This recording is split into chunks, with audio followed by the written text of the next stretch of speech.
So, a very good morning, class. Welcome to the online lecture series of non-conventional energy resources.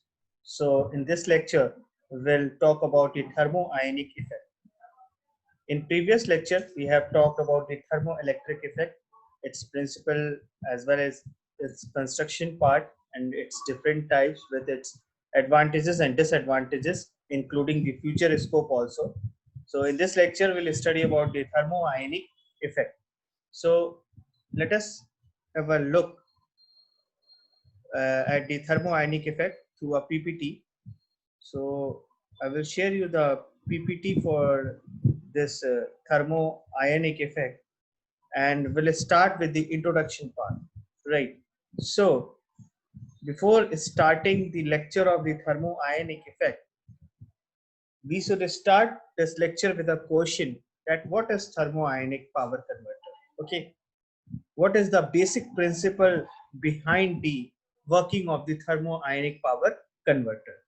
So if we go by the definition, we come to know that thermoionic power converter is a static device that converts heat into electricity by boiling electrons from a hot emitter surface approx 1800 Kelvin across a small inter-electrode gap less than 0.5 mm to a cooler collector surface approx 1000 Kelvin. Right. So thermionic power converter के बारे में अगर हम बात करें तो ये एक स्टैटिक डिवाइस है, डायनेमिक डिवाइस नहीं है, मतलब अपनी जगह रहता है. ओके, स्टेशनरी डिवाइस है. तो it is a static device. ये करता क्या है? It converts the heat into electricity. Heat को ये इलेक्ट्रिसिटी में कन्वर्ट करता है बाय बॉइलिंग इलेक्ट्रॉन्स. कैसे? By boiling the electrons, okay, from a hot emitter surface. तो कोई भी एक सरफेस है, उसको पहले आप हीट करो. कितने टेम्परेचर पे? अप्रोक्सीमेटली 1800 केल्विन पे. कितने टेम्परेचर पे हम उसको हीट करेंगे? हम 1800 केल्विन की टेम्परेचर पे उसको हीट करेंगे. और जब आप हीट करोगे, किसी सरफेस को आप हीट करते हो, तो वहां से कुछ इलेक्ट्रॉन उस हॉट एमिटर सरफेस से एमिट होगा और वो इलेक्ट्रॉन जो है वो किधर की तरफ मूव करेगा? It will move toward the cooler collector surface और उसका टेम्परेचर हम मेंटेन करेंगे 1000 केल्विन. राइट. सो इसमें दो चीज है. सबसे पहले ये है कि हीट को इलेक्ट्रिसिटी में हमें कन्वर्ट करना है. दूसरी चीज सबसे इंपॉर्टेंट ये है कि एक सरफेस आपका हॉट सरफेस होगा जहां से आपका इलेक्ट्रॉन एमिट होता है, उसको हम मेंटेन करते हैं अप्रोक्सीमेटली 1800 केल्विन पे. और दूसरा है आपका कलेक्टर सरफेस, जिसको हम कलेक्ट करते हैं अप्रोक्स 1000 केल्विन पे. So a thermoionic generator consists of one or more of these converters coupled to give desired power output. Thermoionic generator can be operated from any primary heat source. किसी भी primary heat source से इसको operate किया जा सकता है. तो सबसे ज्यादा इंपॉर्टेंट इसमें यह है कि इसका जो हीट सोर्स है वो अवेलेबल होना चाहिए और दो डिफरेंट टेम्परेचर पे मेंटेन होना चाहिए. जैसे जो आपका एमिटर सरफेस है तो 1800 केल्विन पे मेंटेन होगा और जो कलेक्टर सरफेस है वो 1000 केल्विन पे मेंटेन होगा. ठीक है. तो क्या होगा? फॉर लो पावर लेवल, जैसे कि अगर 3 किलोवाट या उससे लेस है तो उसके लिए हम सोलर एनर्जी का यूज करते हैं. ठीक है. अब 1800 केल्विन हमको सरफेस हॉट सरफेस चाहिए, तो अगर लो पावर लेवल है, आई मीन 3 किलोवाट का ही इलेक्ट्रिसिटी जनरेट करना है, तो solar energy can be used. For high power level such as 50 kilowatt or more, nuclear heat source can be used. So अगर हम definition देखें तो thermoionic power converter is a static device that converts the heat into electricity by boiling the electrons from a hot emitter surface approximately 1800 Kelvin, right, from 1800 Kelvin across a small inter-electrode gap, and that gap should be less than 0.5 mm to a cooler collector surface approximately 1000 Kelvin. A thermoionic generator consists of one or more of these converters coupled to give desired power output. Thermoionic generators can be operated from any primary heat source.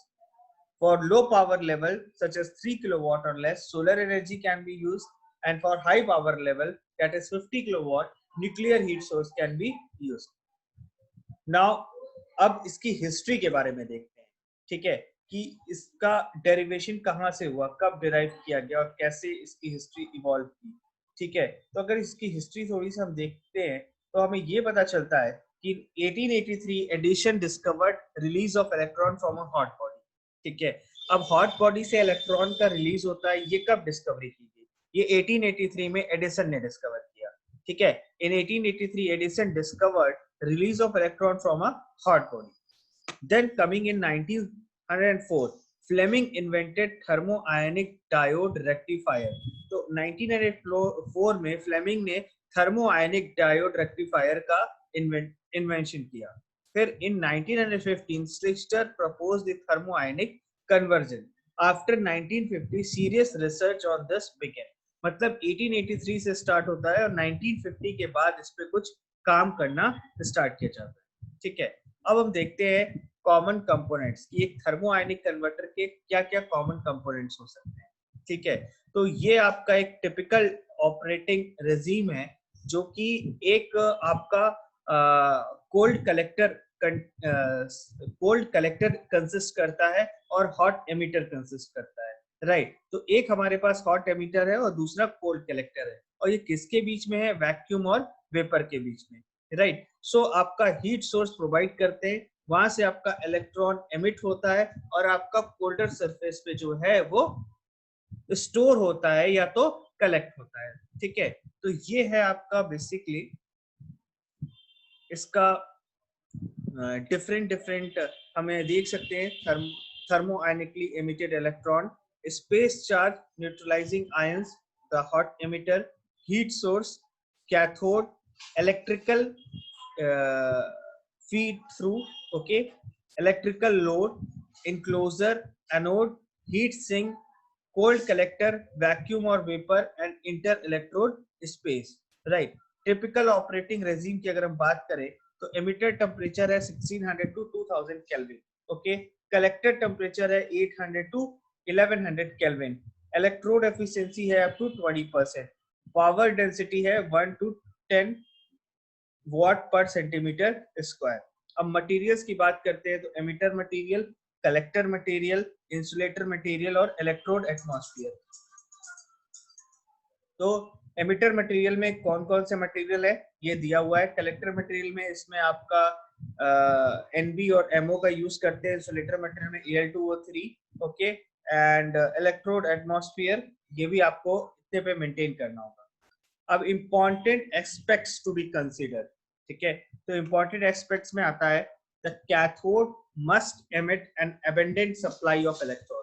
सबसे पहला basic aspect ये है कि जो आपका cathode है वो abundant amount में इलेक्ट्रॉन का सप्लाई करना चाहिए, ठीक है।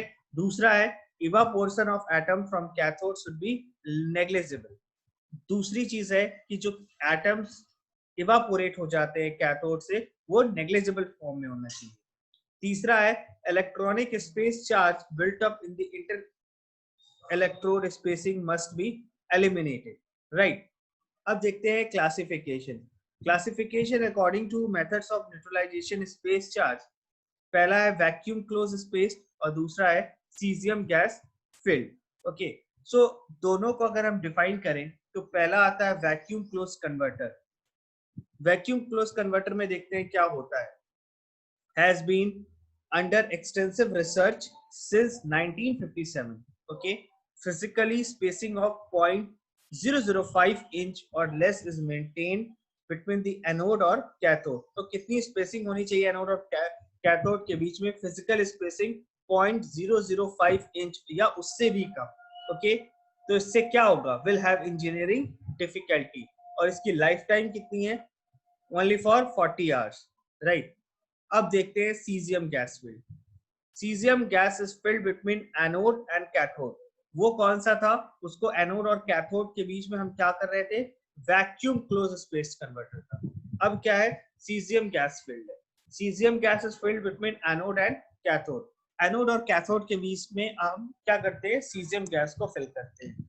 Working efficiency is higher than the former one. आपकी जो वर्किंग एफिशिएंसी है वो पिछले वाले से ज्यादा है। लाइफ टाइम कितनी है इसकी, इज नियरली 600 आवर। दो ही एस्पेक्ट पे हम बात करते हैं, एक तो वर्किंग आवर उसका अच्छा होना चाहिए, दूसरी इसकी वर्किंग एफिशिएंसी अच्छी होनी चाहिए। Main problems is efficient sealing and corrosive nature of caesium.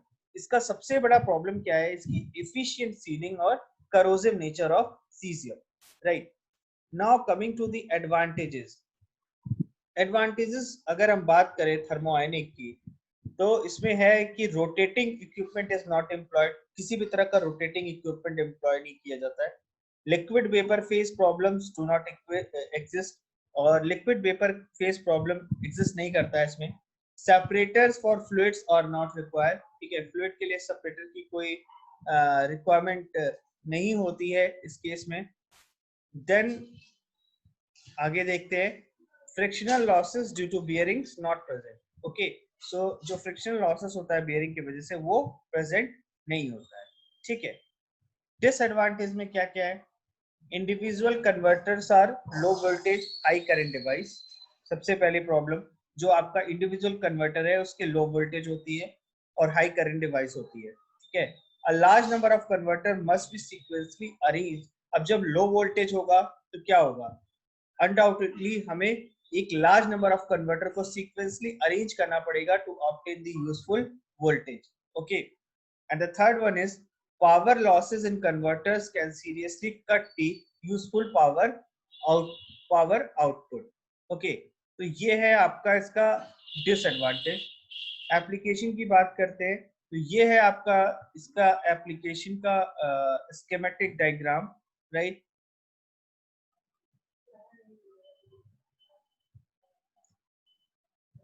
तो ये है बेसिकली आपका थर्मोआयनिक।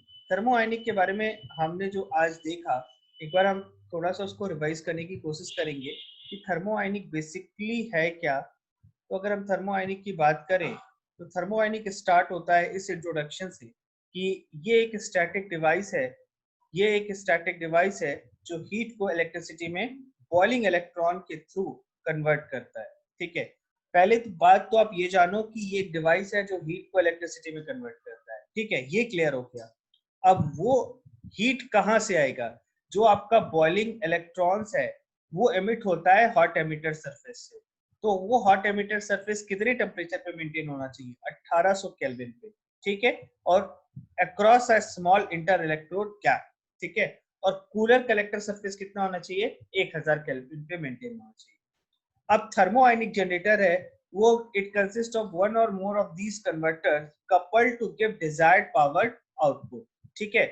अब सीक्वेंस में 3-4 इस तरह के कन्वर्टर को हम क्या बोलते हैं, कपल करके डिजायर्ड पावर आउटपुट को निकालते हैं, ठीक है।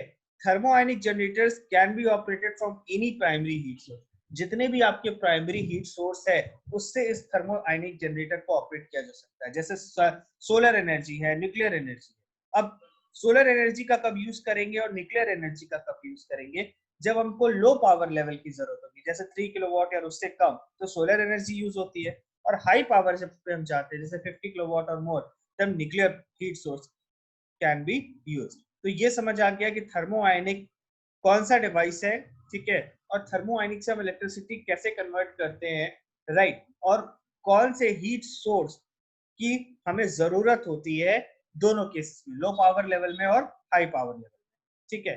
अब हिस्ट्री मैंने बताया कि सबसे पहले तो एडिशन ने ये डिस्कवर किया कि हॉट बॉडी से इलेक्ट्रॉन का रिलीज होता है, ठीक है। ये कब किया, 1883 में। 1904 में फ्लेमिंग इन्वेंटेड थर्मोआयनिक डायोड रेक्टिफायर, ठीक है। थर्मोआयनिक डायोड का रेक्टिफायर का जो इन्वेंशन है वो 1904 फ्लेमिंग ने किया। देन 1950 में स्विचर ने प्रपोज किया थर्मोआयनिक कन्वर्जन, और 1950 में रिसर्च ऑन दिस बिगेन। अब हम कंपोनेंट्स पे आए, तो ये थर्मोआयनिक कन्वर्टर का टिपिकल एक तरह से स्कीमेटिक डायग्राम है, ठीक है, जिसमें आपका एक कैथोड है, दूसरा एनोड है। हीट सोर्स प्रोवाइड करते हैं कैथोड पे और हीट सिंक होता है आपका एनोड पे, ठीक है। इलेक्ट्रॉन का फीड इसी कैथोड से होता है। थर्मो आयनिकली एमिटेड इलेक्ट्रॉन इस कैथोड से एमिट होते हैं। Space charge neutralization and hot emitter इसको कहते हैं। वैक्यूम और वेपर में इसको हम इन दोनों एनोड और कैथोड को एक जगह स्टोर करते हैं, ठीक है। और एमिटर टेम्परेचर आपका 1600 से 2000 केल्विन पे हम मेंटेन करते हैं। कलेक्टर टेम्परेचर आपका 800 से 1100 केल्विन पे मेंटेन करते हैं। इलेक्ट्रोड की एफिशिएंसी 20% होती है और पावर डेंसिटी 1 to 10 वॉट पर सेंटीमीटर स्क्वायर होती है। कौन कौन से एमिटर मटेरियल्स होने चाहिए, कलेक्टर मटेरियल, इंसुलेटर मटेरियल और इलेक्ट्रोड एटमॉस्फेयर, ये भी इसका स्पेसिफिकेशन है, ठीक है। अब इंपॉर्टेंट एस्पेक्ट कंसीडर में क्या है कि आपका कैथोड जो है वो अबेंडेंट सप्लाई ऑफ इलेक्ट्रॉन करना चाहिए। एटम का इवापोरेशन कैथोड से नेग्लिजिबल होना चाहिए। और जो इलेक्ट्रॉनिक स्पेस चार्ज है built up in the inter electrode spacing must be eliminated. Okay, classification में क्या है, वैक्यूम क्लोज स्पेस और सीजियम गैस फील्ड। इसका मतलब ये हुआ कि जो आपका दोनों एनोड और कैथोड है वो वैक्यूम क्लोज स्पेस कन्वर्टर के बीच में मेंटेन किया जाएगा, ठीक है।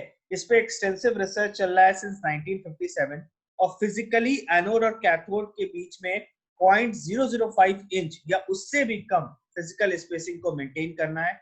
will have engineering difficulty and lifetime is 40 hours। Caesium gas field में क्या करते हैं, सीजियम गैस को हम फिल करते हैं एनोड और कैथोड के बीच में। वर्किंग एफिशिएंसी इसकी पहले वाले से ज्यादा है क्योंकि पिछले वाले की वर्किंग एफिशिएंसी भी कम है और लाइफ टाइम भी 40 आवर्स है। इस केस में लाइफ टाइम हमारा 600 आवर्स है। और मेन प्रॉब्लम क्या है, करोसिव नेचर ऑफ सीजियम। तो जो सीजियम हम यूज करते हैं उसका करोसिव नेचर इसकी सबसे बड़ी प्रॉब्लम है। एडवांटेजेस में क्या है, रोटेटिंग इक्विपमेंट को हम एम्प्लॉय नहीं करते, liquid vapour phase problem exist नहीं करता, सेपरेटर फॉर फ्लूइड्स रिक्वायर्ड नहीं है, frictional losses due to bearing not present. Disadvantage में क्या है, individual converters are low voltage high current device, a large number of converters must be sequentially arranged to obtain useful voltage. Power losses in converter can seriously cut the useful power output. Now coming to the application, ये nuclear thermo ionic power system है for space application. तो सबसे पहले इसका use कहाँ करते हैं, इसका एप्लीकेशन कहाँ कहाँ कर सकते हैं। इसका तो एक स्पेस एप्लीकेशन होता है, ठीक है। स्पेस एप्लीकेशन के लिए जो हीट सोर्स हमें जरूरत पड़ती है वो कहाँ से आती है, वो न्यूक्लियर रिएक्शन से आती है, ठीक है। तो ये न्यूक्लियर सील्ड है जो आपका nuclear thermo ionic power system for the space application के लिए यूज किया जाता है। और दूसरे अगर एप्लीकेशन की बात करें तो this is also a out of pile nuclear thermo ionic power system for the space application. तो स्पेस एप्लीकेशन में हम इसको दो तरीके से कर सकते हैं, in pile and out pile system. Okay, so सबसे ज्यादा यूज इसका हम जो है एप्लीकेशन जो इसका है वो किसमें है, सोलर सॉरी स्पेस एप्लीकेशन में, ठीक है। और दोनों केस में हम जो उसका टेम्परेचर है वो हम कहां से डिराइव करते हैं, वो न्यूक्लियर रिएक्शन से डिराइव करते हैं। और एक इन पाइल है और दूसरा आउट पाइल है, ठीक है। उसके बाद आपका एक ये डायग्राम है, ठीक है। फिर हमने देखा, अब हम थोड़ा सा देख लेते हैं, कल मैंने लेक्चर में आपको बताया था what is thermo electric and today I have discuss thermo ion. तो अब उसके बीच का एक कॉम्बिनेशन देखता हूं, मैंने एक कॉम्बिनेशन निकाला है कि थर्मो आयनिक और thermo electric generator employ the electron gas as the working fluid. तो वर्किंग फ्लूइड की अगर हम बात करें दोनों केस में तो कौन सा है, इलेक्ट्रॉन गैस है, राइट, ये क्लियर हो गया। दूसरा बात है कि a thermoionic generator based on the ballistic current flow which is highly efficient। तो आपका जो थर्मोआयनिक है वो बैलिस्टिक करंट फ्लो पे डिपेंड करता है जो कि हाईली एफिशिएंट है and its theoretical efficiency is close to the Carnot efficiency। Okay, a thermoelectric generator however has a poor efficiency due to diffusive current flow। तो जो आपका थर्मोइलेक्ट्रिक जनरेटर है, दो है, थर्मोआयनिक जनरेटर जो कि बैलिस्टिक करंट फ्लो पे डिपेंड करता है, इसकी वजह से उसकी एफिशिएंसी हाई होती है। दूसरा है थर्मोइलेक्ट्रिक जनरेटर जो पुअर एफिशिएंसी होती है क्योंकि ये डिफ्यूजिव करंट फ्लो पे डिपेंड करता है, ठीक है। तो अगर थर्मोइलेक्ट्रिक और थर्मोआयनिक का हम एक कंपैरिजन करें तो उसमें जो आपका क्या बोलते हैं वर्किंग फ्लूइड है वो दोनों का सेम है, क्या है, इलेक्ट्रॉन गैस। लेकिन अगर हम बात करें इफिशियंसी की तो थर्मो आयनिक की ज्यादा होती है क्योंकि हम उसमें बैलिस्टिक करंट फ्लो का यूज करते हैं, ठीक है। लेकिन हम थर्मो इलेक्ट्रिक जनरेटर में डिफ्यूजिव करंट फ्लो का यूज करते हैं जिससे उसकी इफिशियंसी क्या होती है, पुअर होती है, ठीक है। A thermionic generator usually requires a high temperature heat source. Thermionic generator में हमें हीट सोर्स का टेम्परेचर 1500 केल्विन को मेंटेन करना पड़ेगा तो जनरेटर प्रैक्टिकली यूजफुल करे, ठीक है। But a thermo electric generator however can produce electrical power from low quality heat energy source. तो अगर हम दोनों का एक कंपैरिजन करें तो ये निकल के आया कि जो थर्मोआयनिक है वो हाईली एफिशिएंट है और उसको हमें मेंटेन करना पड़ता है हाई टेम्परेचर पे, और थर्मो इलेक्ट्रिक जो है वो लो एफिशिएंट है और उसको लो टेम्परेचर पे भी हम मेंटेन कर लेते हैं, लो क्वालिटी टेम्परेचर पे भी हम मेंटेन कर लेते हैं। ये हो गया पहली चीज। और दूसरी चीज कॉमन क्या है कि दोनों के केस में हम वर्किंग फ्लूइड कौन सा यूज करते हैं, इलेक्ट्रॉन गैस का यूज करते हैं, ठीक है। अब ये है आपका कॉम्बिनेशन।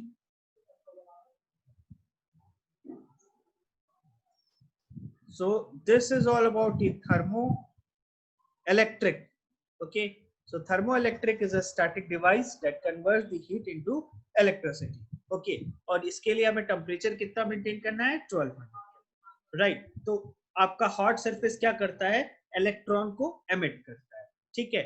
आई मीन कैथोड से इलेक्ट्रॉन एमिट होगा, एनोड की तरफ जाके कलेक्ट होगा, उसकी वजह से करंट फ्लो होगा और आपका एक 1800 केल्विन टेम्परेचर पे हम मेंटेन करेंगे, दूसरे को 1000 केल्विन टेम्परेचर पे हम मेंटेन करेंगे, right. So this is all about your thermoelectric effect. So if you have any doubt, you can ask me regarding this lecture as well as for thermoelectric and thermoionic both the lecture. Thank you for patiently hearing this lecture. Have a good day.